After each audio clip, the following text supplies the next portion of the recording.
บริการด้วยใจห่วงใยสายตาคุณ ขอขอบคุณคุณแม่และน้องพีพีลูกค้าสมาชิก วันนี้ได้เข้ามา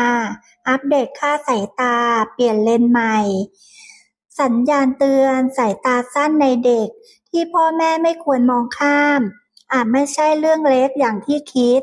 เพราะภาวะสายตาสั้นมักเริ่มตั้งแต่วัยเด็กและมีแนวโน้มเพิ่มขึ้นอย่างต่อเนื่อง หากพบว่าลูกมีอาการ